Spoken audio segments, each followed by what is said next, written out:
Do not confuse this with treatment or mental health advice or direction.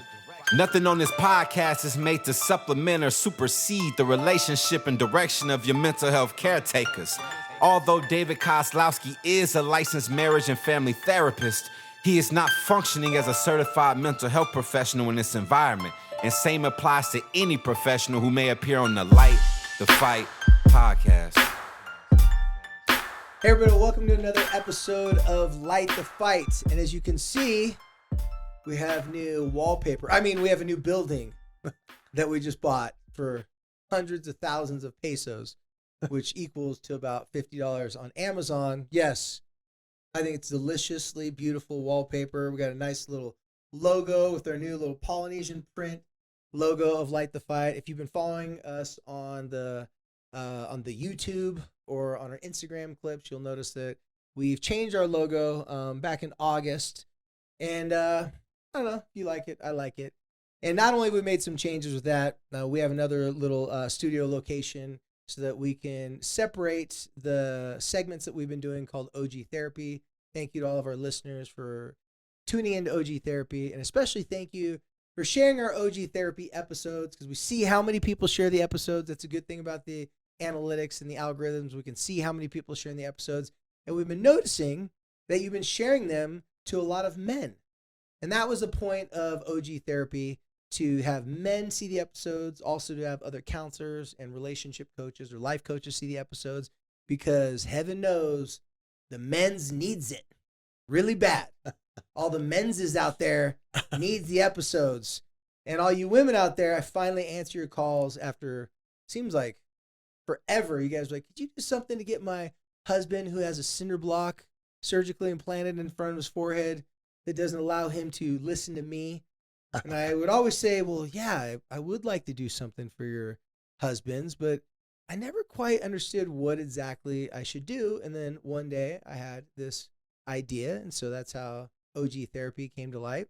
So to help us distinguish between our OG Therapy episodes, the OG Therapy episodes have all the album covers behind me. And if you've been wondering why I have album covers behind me, it's because those are some artists that I grew up listening to, and some artists that are technically the original artists, like back in the day, old school artists that a lot of us grew up with. So that's why those are in the background. I also feature a jersey of Junior Seau, the late Junior Seau. It's a memorial jersey, and love Junior Seau, and what had taken his life, suicide, those thoughts were definitely not who that man was. And so I want to put his jersey up on there, not just as a respect to him, but also an example that, you can be too tough. You can be too strong. And as strong as an inspiring man as he was, I would say after, I knew him a little bit. I knew some people who were very close to him, but after also watching the 30 for 30, he was an example of a man that, he was going through a lot. And, for a lot of reasons, he didn't reach out and ask for help. And I think that's the case for a lot of men out there, is that they're struggling, they're going through a difficult time, and they fear if they reach out for help.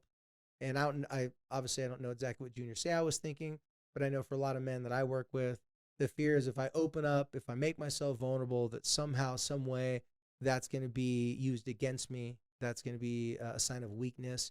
And I get it. A lot of us guys, and I shouldn't say just guys, I know a lot of women that are the same way. They'll sit there and like, I'm fine. And you can tell they're not fine, but they don't want to go there. So the OG Therapy episodes have been focusing on that. And so now back to Light the Fight. We have a new little background to help you see the difference when you're watching OG Therapy episode on Light the Fight, or whether you're watching just a regular Light the Fight episode. And to add to the new background in our studio and the new logo, I wanted to introduce you guys to a new person. Now, this person is a person I've got to know pretty well in the recent past, and I call him a friend, and he's going to be here, and you might see him every now and then. In fact, he might be a repeat offender on the podcast, not just because he is a dad in training, like all of us. We're always in training. He's not with toddlers, not that kind of training with something called teenager. Mm-hmm. Now, if you guys ever heard about this species, teenagers, human beings are the only species that are dumb enough to try to raise teenagers. We're the only ones that think we can help them through that developmental stage of their life, and And people find out throughout those times of trying to raise teenagers, it's not that easy, and sometimes you need help. So not only did my friend Jason here open up to me one day and say, "Hey, Dave, can I ask you advice about this teenage life thing?" But also he's helped me because I do a lot of speaking, and recently he's helped me speaking to parents because he is not just a masterful entertainer, he's a Hall of Fame speaker, and he makes his living at entertaining people. And part of what I am so attracted to about his keynote speaking and his type of entertainment is it's very relatable, and a lot of it he opens up about his family. In fact, if you haven't heard about Jason, it was the blow dry. What was it called again? The name of it? The Dry Bar Comedy. The Dry Bar Comedy. I'm just making fun of the blow dry. Look how perfect his hair is. See, do you guys want to be honest? I was hesitant on having him on the episode because I'm like, I don't know if my ego can have a guy in the episode with equally, perhaps even better hair than me. If you haven't noticed this, if you've been a longtime listener to the Light the Fight podcast, if you haven't noticed, I'm a little into my hair. Your hair is incredible. And it's kind of all I got. Yeah, or whatever. So having Jason on the episode, I'm trying to work through. I'm trying to process my hair insecurities. So I'm trying to hope that you guys don't think he has better hair than me. But if you do, that's good because I want him to have the attention that he rightfully deserves. But getting back to the not Dry Bar. Dry Bar Comedy, man. Not Blow Dry Bar, but the Dry Bar Comedy. I actually made a mistake. I couldn't remember what it was called. I just remember watching it a bunch of times. He openly talks about the interactions with him and his kids, and it is so entertaining. So if you haven't checked it out, go to YouTube, Jason Hewlett, and check out his. Now, he doesn't proclaim to be a comedian per se. However, he's funny, and that's why people listen to him, and he's an entertainer. So you're going to get to learn a lot about my friend Jason Hewlett. So without further ado, I'd like to introduce you my good friend Jason Hewlett. Jason, say hello to the audience. I can't believe I get to be on this cool podcast that I've been listening to for I don't know how long. I love this podcast, man. So it's great to be here, and I appreciate just the whole audience because I'm a dad who listened to it. I mean, I'm the dad who got it from my wife saying, "You need to listen to this." You're one of the reasons why we started OG Therapy. Yes. And so I'm like, I'm just blown away that I get to be here with you on the Blow Dry Comedy Tour. I love that. That's so funny. The Dry Bar Comedy. Funny is when I said blow dry, it came out of my mouth. I was looking at your hair. I'm like, that must have been like a Freudian slip. Where I was like looking at your hair, going, "Dang it, his hair looks good." Blow dry. I wasn't trying to make fun of you. It was a slip. So however, funny. It worked out. I appreciate it. And let me tell you, man, your hair. Everyone has Kozlowski hair envy. I mean, look at that. It's jet black. It's just incredible. Mine is all salty. In fact, I went and got my driver's license renewed recently. Really? And it said brown, blonde, or gray.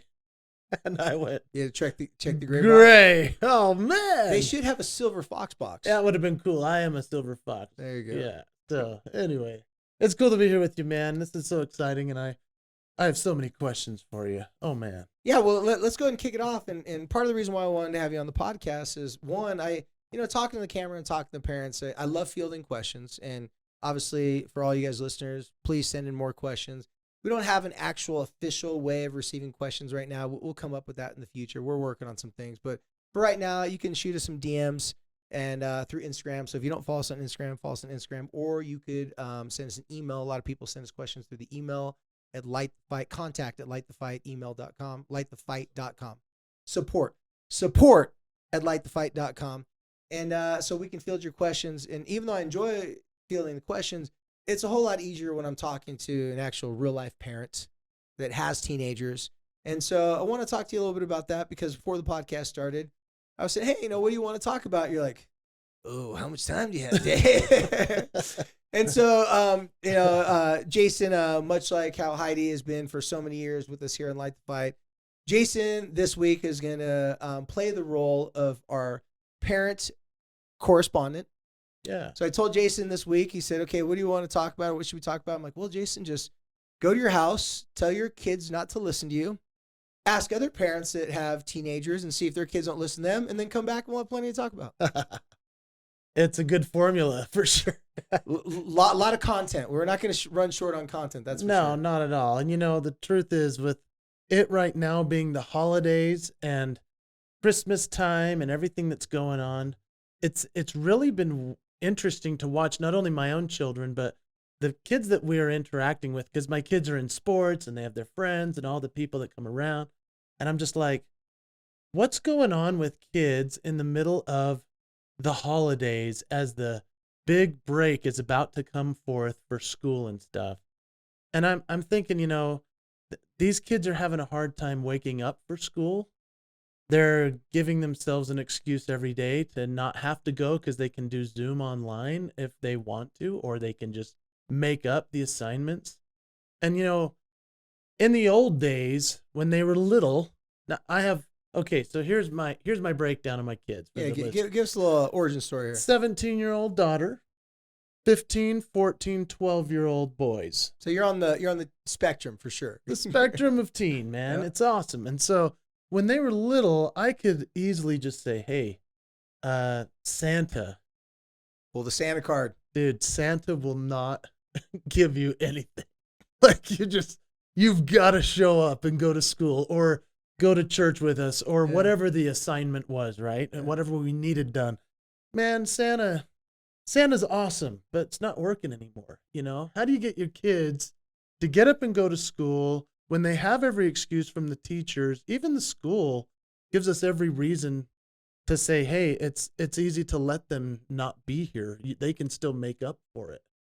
So, I mean, if I bring you like a monster question, it would be something like that, to where it's like, how do I as a parent try to make it so that I'm not negotiating with them in that way, perhaps? Is that the wrong word? Am I negotiating, or am I like threatening?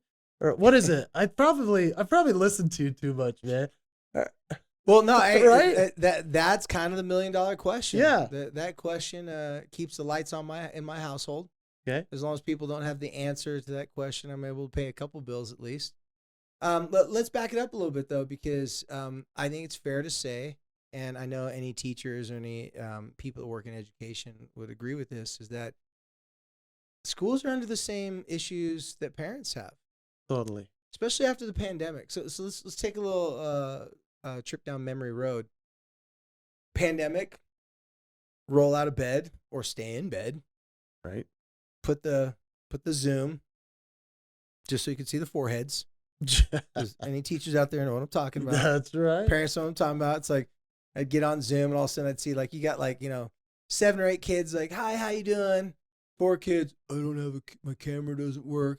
And the other kids, like, you just see their hairline or the top of their beanie. Or a screenshot of it. Yeah, or a screenshot. So and then you got a couple of kids that weren't in there that just snuck in and like waited for their moment to say something inappropriate. And then we had to kick them off the call. Can't believe you went through that too. That's right. As a teacher, you did that. Oh, yeah. Oh, man. Yeah. I signed up my very first, I'd done a little teaching long time ago when I'd worked in group homes and crisis treatment facilities because of my, master's degree training in psychology.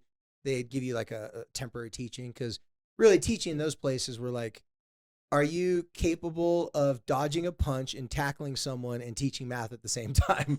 I'm like, I can do the first two. Math, I couldn't do that well, so they could just stand there and we'll just make you a teacher. Because those places were so intense and so violent, they couldn't put regular teachers in there. They get, chewed up and spit out. So my first real teaching job was August of 2020 during the pandemic. And mass on, Zoom, every time schools were shut down, like every other week, it seemed like.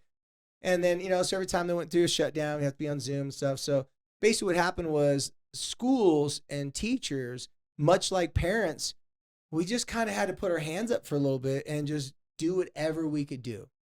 Now, coming out of that, and all of the parents listening to this know that once a pattern is established, once we've surrendered and we've bent the knee to something that teenagers or kids have always wanted. And what they've always wanted, now granted I'm being very general because not all kids wanted this. In fact, some kids said they wanted this, and then after the pandemic, they're like, they don't want this anymore, was to not have to go to school. Oh, yeah. And if you've ever had the opportunity to try to get someone to do online school that, either didn't want to do online school or were doing online school not because they were high achieving, not because they were a self-starter, but because they tried to convince you, if I didn't have to go to school, it'd be so much easier. I'd get better grades. So the reason why I don't get good grades is, because I have to go to school. But if you just let me do it online, usually what happens in those scenarios is a lot of homework doesn't get done. Right. A lot of things fall through the crack. And so during the pandemic, we're just all trying to survive as educators, as parents. And then now after the pandemic, well, last year in 2021, there was still that residual effect of, even though a lot of kids wanted to go back and be social and they missed that part, once you sleep in and you just roll into pajama sessions on a Zoom call, or, you just, roll into school and everybody's sitting distance and everybody could be like, sneeze. All right, I can stay home today. It was easy to get out of school. It's easy to get out of schoolwork. Schools, they're fearful of the retention of the students. And then on top of it, schools, and I'm not saying schools are being nefarious, but like, you're supposed to graduate kids. Yeah. And we had to give kids the benefit of the doubt, not just with academics, but their mental and emotional well-being. There were so many things pushing schools and parents and just get them through, live to fight another day. Well, now we're past that, and there's still a lot of residual effects from that. So getting back to your original question, I think without a doubt, it's hard for schools to hold the kids' feet to the fire in attendance. We have to give them every opportunity to do makeup work. I know in my classes, I don't dock kids for not turning it in on time. It just comes as like, hey, I have to find out ways to motivate them so that, and I'm lucky because the class that I teach is something that they're all actually interested in and they tell me they're interested in. They love your class. My kids are in your class before and they love you, man. Yeah. Yeah. It's easy when you're talking about like, how do you like deal with friend drama and how do you like, how do you make new friends? These are all things like we're listening. They're always like taking mental notes. So I've got it easy compared to most teachers. But even still, even with the class and the homework assignments that are simple assignments, just basic retention, not have to memorize everything. Even those things, it's hard for them to get them to be on time. And at the end of the quarter to, a lot of the kids will do like a little joke. I'm like, okay, let's have a little contest to see who has the most missing assignments. You don't have to raise your hand, but you can raise your eyebrows. Like, if you have over 5, raise your eyebrow. 10, 20, and then it becomes a joke. Yeah. I'd be back. They're like, hey, I got them all. Exactly. Exactly. So, and I'd always be like, okay, if we'll stop at 10. We don't want to get out of control. Right? Point is, the kids feel it, the parents feel it, the educators feel it. So to get your kid to go to school, they're going to have to feel how difficult it is for you as well. The root of the word relationship is relate. I've said it tons of times, probably repeat it in nauseam tons of more times. So when parents, just like educators, and when I teach teachers this, because I'll do in-service trainings for teachers about how to connect and build fortified, closer relationships with students, because teachers now have a second professional job that they did not go to school for. They have to be mental health advocates and professionals. Meaning, yeah, they're not licensed like I am. They didn't work in years of psychiatric hospitals and crisis treatment centers, but they are on the first line of defense. Teachers are expected to notice, not just to notice, but to notice and know what to do and how to approach the kids, not too aggressively, but not too passively. Because if you're too passive, you don't get them to open up and share their struggles. And if you don't say anything at all and you just dismiss it, you may miss it. And then you have to be wondering, oh my gosh, if I would have done something, could I have helped that kid? Because let's face it, suicide is the leading cause of death in the state of Utah. It's prevalent all throughout the country. And obviously that's the most extreme example of a kid. But sometimes you lose kids and find out that the kid failed or dropped out. And they're like, man, that was a good kid. Maybe I should have said more. I saw some signs. I just didn't know what to do. So we're expected to be social, mental, and emotional health advocates and educators at the same time and know how to interact with them in all their different life struggles and challenges. With teachers and with parents alike, I always tell them that when you become more relatable and less, when you're trying to teach less and you're trying to connect more and relate more, it gives you a huge advantage. So for example, you want to get your kids to school, they're tired, they don't want to go to school. Instead of telling them quit being lazy, instead of telling them struggle, I encourage the parents to give them a get out of, possibly it's not just them being lazy and disgruntled little teenagers card. I talk about things like seasonal affective disorder. SAD, Yeah. as it's referred to. Heard of that. Now, the good thing about you guys as parents, you're not qualified to diagnose. And by the way, I'm not asking you guys to go out there and diagnose your kids, tell them what they have. But you might want to tell them what it is and how you found out about it and how you can relate to it. During this time of year, when I do, because I work for private companies where they'll say, hey, we got 50, 60 people, jump on a Zoom call. Here's some topics that have been concerning for our associates at our companies. This time of year, the big topic is always seasonal affective disorder. Really? And it's an interesting spectrum because I would say far more people struggle with it, but we usually chalk it up to, during the wintertime, I just get sadder or I'm in a funk. Yeah. And we just kind of, we have that old school mentality. It was like, it's just this, it's just that, bah humbug. I'm grumpy, I'm irritable, but why aren't my kids whistling while they work? Why aren't my kids just happy for no reason? Right. They can vacuum and take out the trash and be excited about it. I'm not usually excited about when I'm vacuuming during the winter time. During the summertime, maybe I'm listening to like chiller beach music after a vacation. I might be a little bit happier, but the point is I'm saying is that you only have the ability to teach teenagers as much as you're willing to learn. So if you go into the conversation, if you say something like, oh my gosh, you guys, I've been like busting your chops about being lazy and not getting out of bed and those types of things. And if you are one of those parents, you might get a, yes, we do know that. Yes, Father. Thank you for reminding In us. sales, one of the most important thing? You want to get people to agree. That's right. Right? I know you got some salespeople listening to this. Oh, man. So you get them to agree. Mm-hmm. You have to be, putting yourself out there a little bit. Yeah. And then you say, you know what? I just learned this thing on this podcast.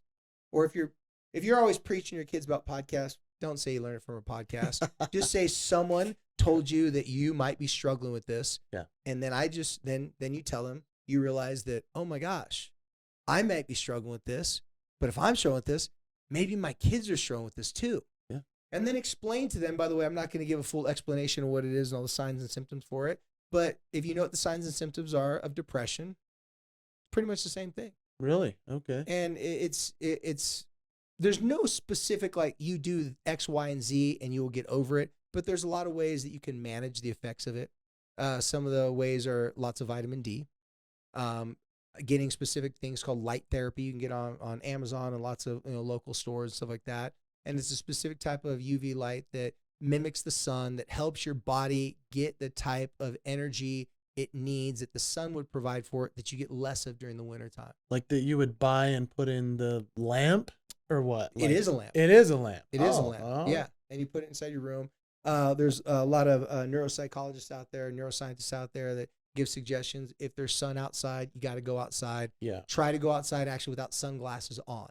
Really? Don't stare at the sun, but not have your sunglasses on because it blocks UV light, but that's what you actually need to help you soak it up.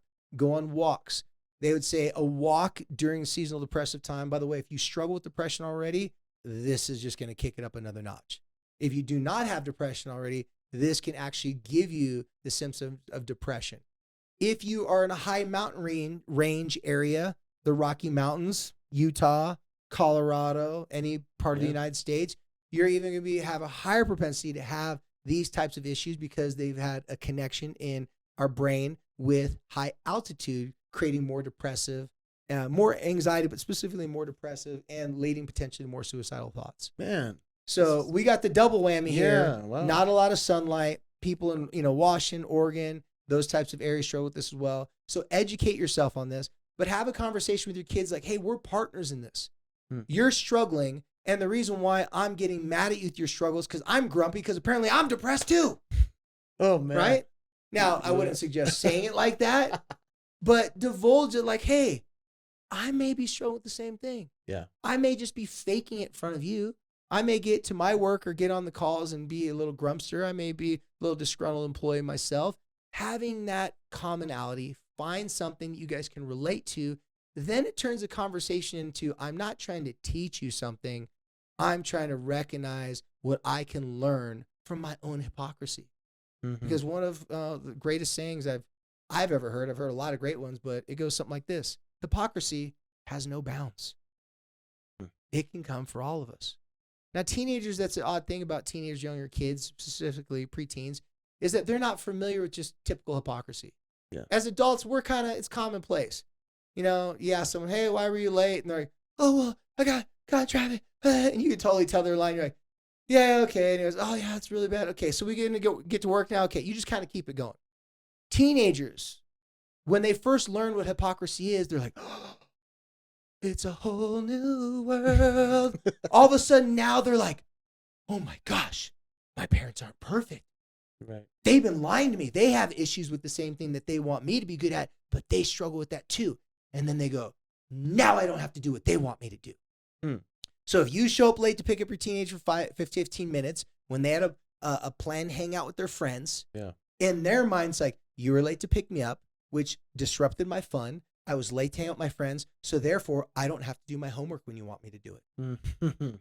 Right. They want fairness. They want an equal, you did this, well then I get to pick what I want as well too. Right. That tit for tat, that's what happens. When you're trying to get your kid up in the morning, give them some freedom knowing most people don't want to get up in the morning, especially if they're at that age and they probably were up later than they're supposed to be up. Sure. If they're staring at screens, if they have a lot of that light going on, by the way, that increases the seasonal affective disorder, the potential for seasonal affective disorder, and a whole lot of mental and emotional and physical challenges as well. Just by having the phone? Yeah, instead of asking your kids, like, why in such a bad mood? Yeah. Don't ask them this question, but it'd probably be more like, how much sleep did you get last night? Yeah, right. That's a more direct correlation. I do the same before my classes called highs and lows. It's like an icebreaker. We do this sometimes. I'll say a high about this past weekend. Say a low about this, the past few days, past weekend. You know what the most common high and low is? My high is I hung out with my friends all weekend, and my low is I'm really tired this morning. And it's like, and they all make the quick connection. Yeah. I played video games, streaming all night last night on Twitch, and my low is I have a lot of homework to do, and I woke up really late. I'm always like, and they laugh because they know, but I'm not teaching them. You better get to bed earlier. Yeah. As they talk about, and they notice they're all saying the same things, they start to confess. Well, after we do this, I kind of feel like we need to get to bed earlier. And I'm like, oh, really? Well, why is that?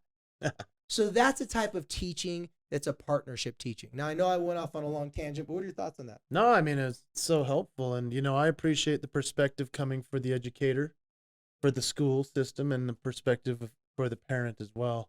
I was encouraged to think that, gosh, during the pandemic, when we were all trapped in our homes, I do remember that as a family, we made it a rule for ourselves every single day to go for a walk.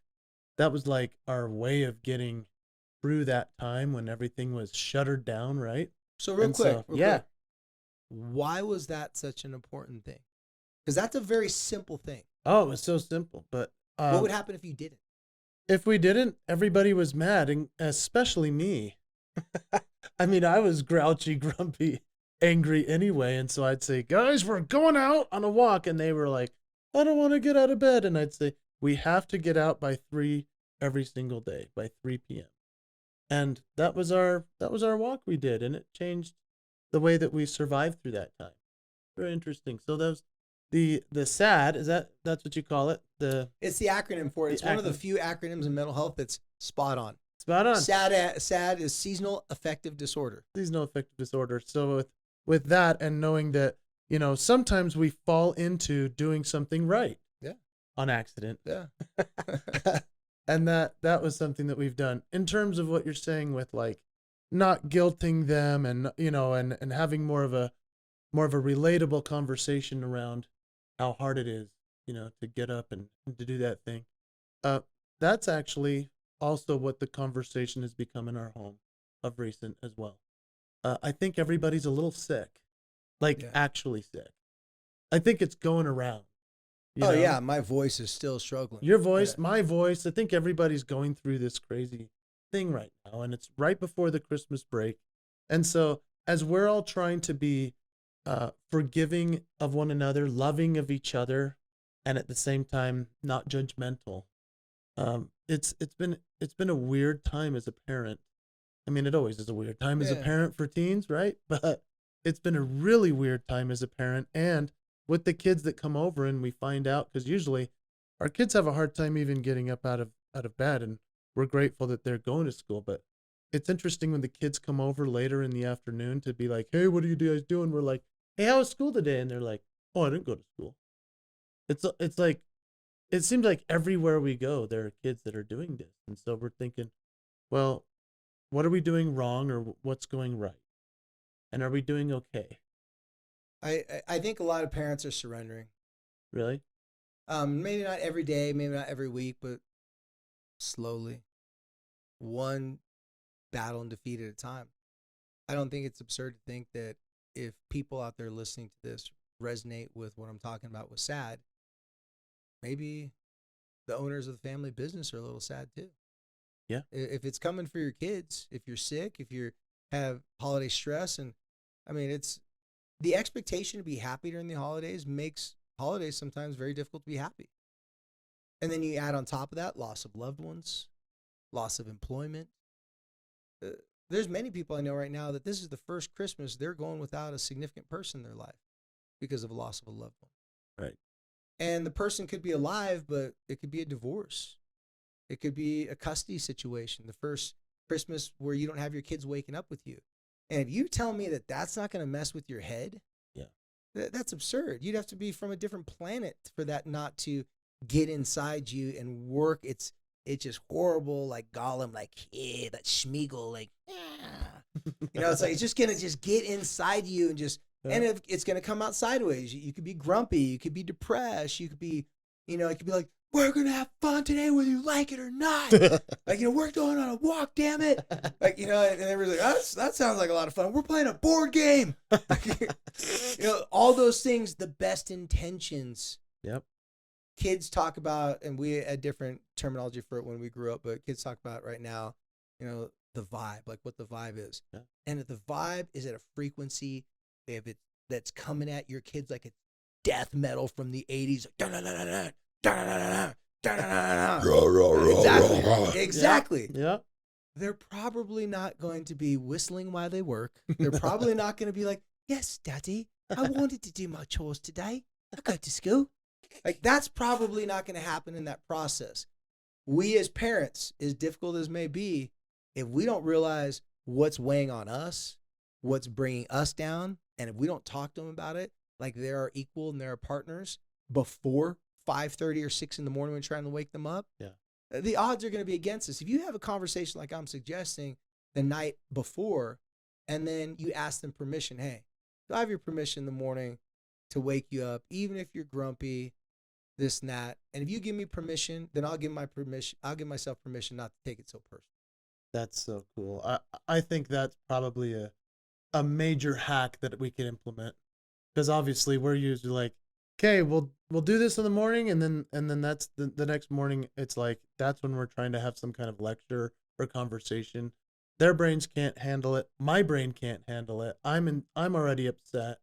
And 6 a.m. You're not at your best either. I'm not at my best. I'm upset because I'm like, I just spent an hour clearing off cars for you guys. You know, like that. And you kind don't of appreciate me. You don't like me anymore. And so I think like having that conversation before we go to bed, I love that idea. I also know that one thing that's kind of helped in its own way is like, hey, we have some music that just plays in the morning.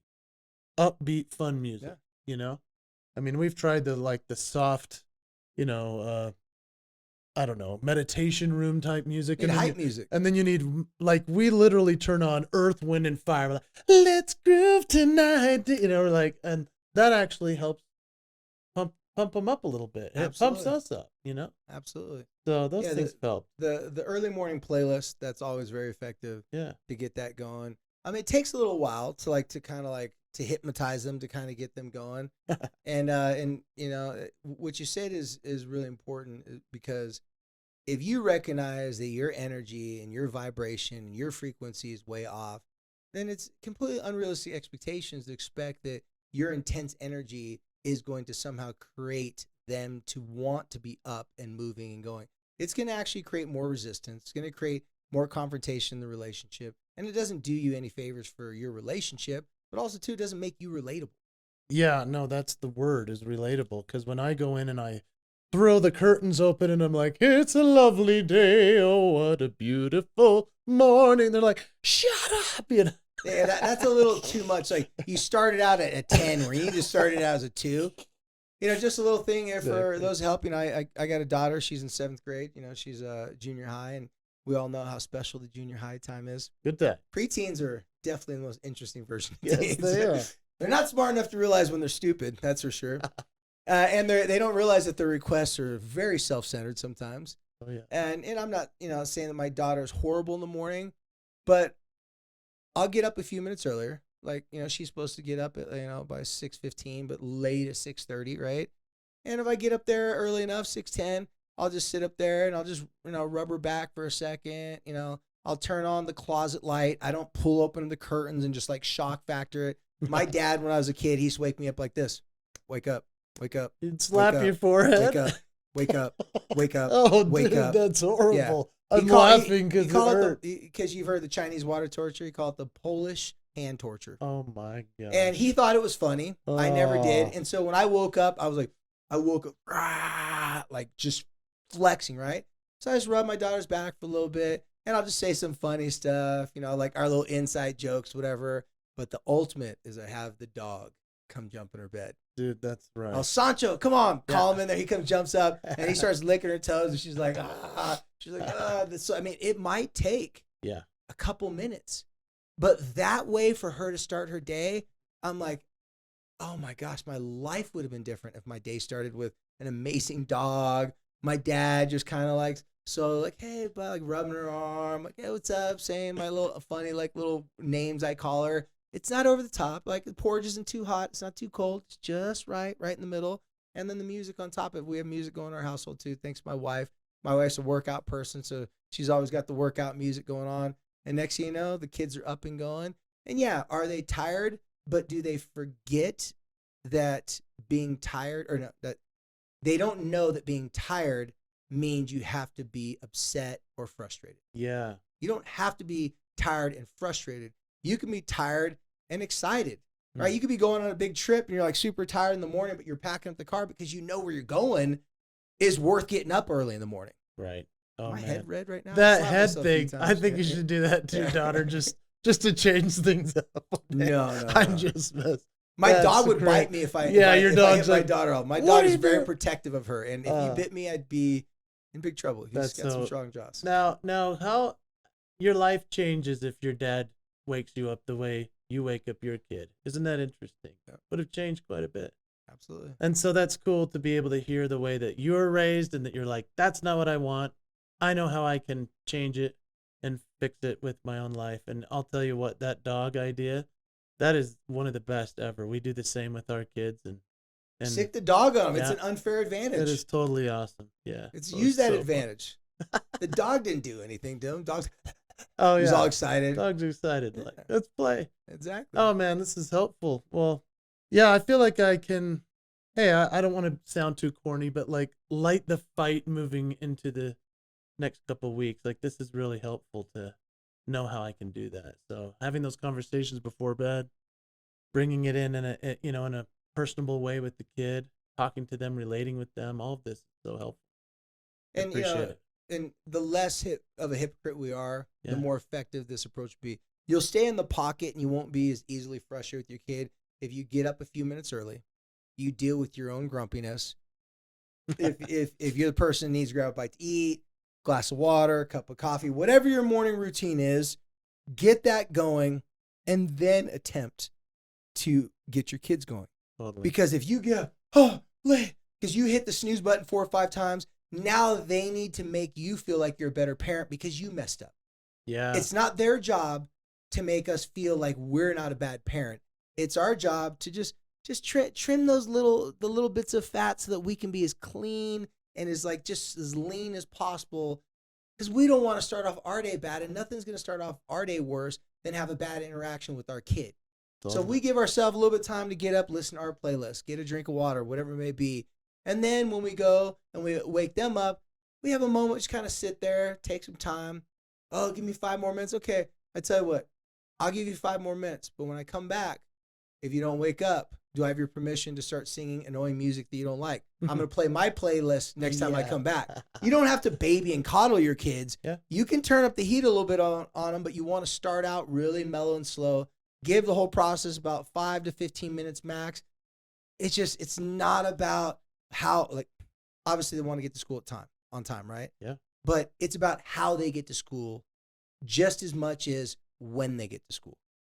You want to get them to school, but if you get them to school and it's just 0 to 60 to get them to school, that means you fell short somewhere and you getting in better habits, because this may take weeks. It may take months for some of you parents to break the habits of them being grumpy and upset to be able to turn it around. Yeah, no, that's still helpful. Appreciate it. I'll wake myself up like this. There you go. Yeah, wake yourself up like that. Man. Oh, you're awesome. I wouldn't suggest waking yourself up like that. What you want to do is you just go, I'm beautiful. People like me. Gosh darn it. Well, is that you do some positive affirmations what for is yourself. Ed Smiley? Was it Ed Smiley? Yeah. Yeah. It's a good stuff. Exactly. Well, thanks for coming on the podcast with me this time, Jason, and let me know what you guys think about this guy over here, because I think I'm gonna start having him come on more, because it really does help for me to have a parent correspondent out there, out in the mean streets of teenagers and preteens and kids, to bring some of your own. Honestly, just put yourself out there a little bit so other people can relate to what you got going on, because it's real. I mean, you're really having to get kids up for school. It's not like a memory you have from 10 years ago. No, like this is real time stuff. So anybody that wants to send some questions in or whatever, that's what I would love to know what you're going through. Maybe you've experienced some of the same things as me, but I'll tell you, having this guy to be able to listen to and to know more of how I can improve, this is the best. So I appreciate you having me on, man. This is exciting. Light the fight. That's right. Well, as always, we want to thank our community sponsor, 1-800-CONTACTS, for all their support, for giving us the opportunity to have the good camera gear and all the good studio stuff. So big shout out to them. You know how it works. If you need contacts, don't think about it. Just go to 1-800-CONTACTS. They'll hook you up, and they got great people doing the job at the same time. So as always, you guys, thank you for helping us to light the